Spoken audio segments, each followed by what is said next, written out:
మన దేశానికి పెట్టిన ఏకైక చెడు ఏంటంటే అంబానీ నచ్చడు, అదానీ నచ్చడు, ఎందుకంటే బాగా సంపాదించాడు. వాస్తవంగా మన దేశాన్ని నాశనం చేసినటువంటి దుష్ట శక్తులు ఏవైతే ఉన్నాయో, అది ఫ్రెంచోడైనా, డచ్చోడైనా, బ్రిటిషోడైనా, అంతకుముందు అక్బర్లైనా, బాబర్లైనా, బీర్బల్లైనా వీళ్ళందరూ కూడా చేసినటువంటి అతిపెద్దదైనటువంటి తెలివైన ఎత్తుగడ ఏంటంటే భారతదేశంలో ఉన్నటువంటి మన మధ్యన ఉన్నటువంటి మత్సరం, ఈర్ష్య, అసూయ, ఇటు ఏ పేరైనా పెట్టుకోవచ్చు.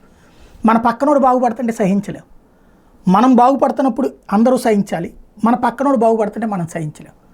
అలాగే ఎవడైనా మంచి పేరు తెచ్చుకున్నాడంటే ఆడిదే ఉందిలే, ఆడు అట్టంటోడు అంటే ఇట్టంటోడు అని మనమే ప్రాపగాండా క్రియేట్ చేస్తాం.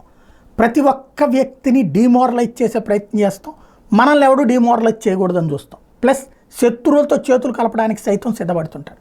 ఇదే మన దేశానికి పట్టినటువంటి దరిద్రం. ఇప్పుడు చూడండి, అమెరికాలో ఉన్నటువంటి కంపెనీల గురించి ఎవడన్నా అక్కడ నెగిటివ్ స్టోరీలు రాస్తున్నారా?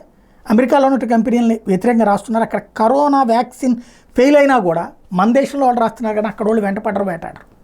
మన దేశంలో ఉన్న పరిశ్రమలకు మాత్రం అదే పెద్ద చీడ.